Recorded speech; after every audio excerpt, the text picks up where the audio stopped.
So,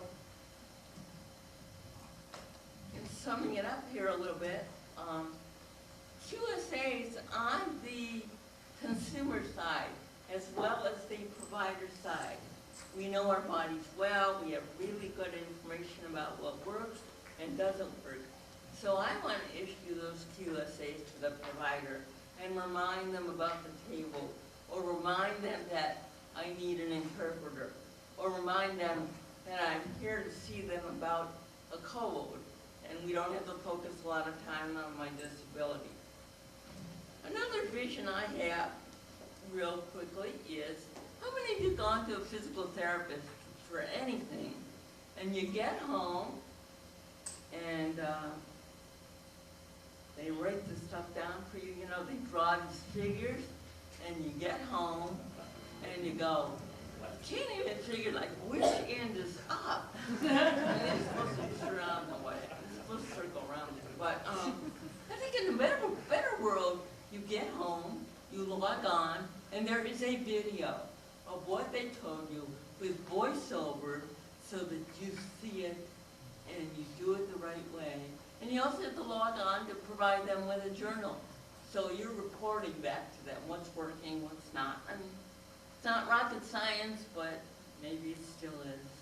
So I want to end by just telling you about, we have some resources on our website that talk about accessible health care, not only in terms of the e-health records, but also in terms of the equipment and in terms of physical access and web access and tax incentives.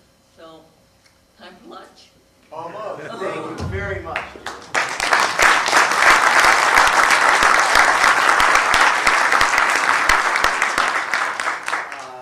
A question or two for June before we break?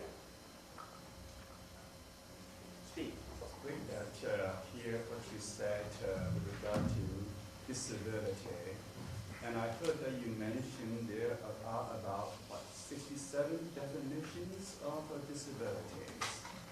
And so I was wondering that, when we are diseased, when we are sick, and when we are sick, we cannot get up for a few days, bedridden, and the disability in general, so what will be the differences between the two?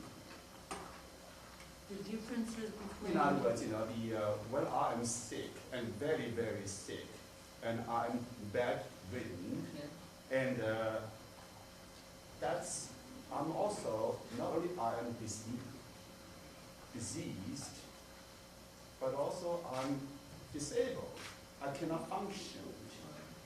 And then, we do have this other very specialized area of the issues dealing with the disability per se.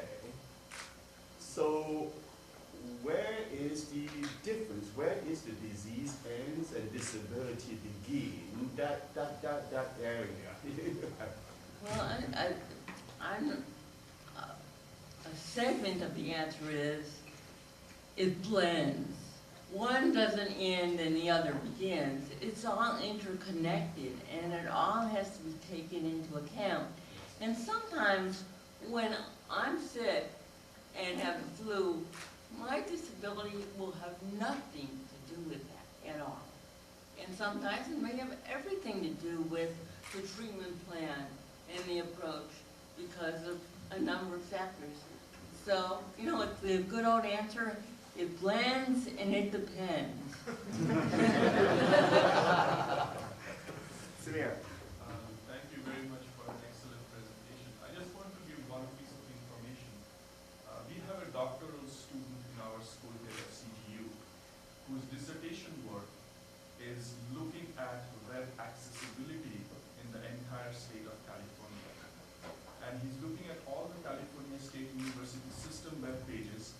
They do not conform to Section 508 rules, and there is an impending multi-million-dollar litigation on the way unless these universities change their accessibility. So it's a fascinating area that a lot of people are not looking at.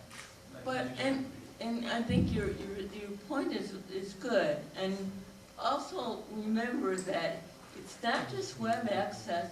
We're behind in all this access.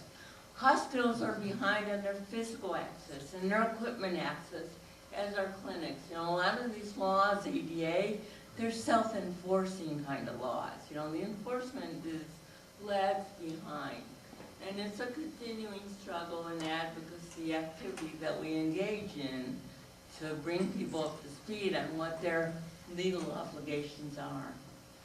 So, June, I think one of the things that you, at least for me, alerted me to, and I think the group, that when you position health information as one form of health service, right, then the issue becomes, how do you make that information available, right, to folks who have different means to access that information.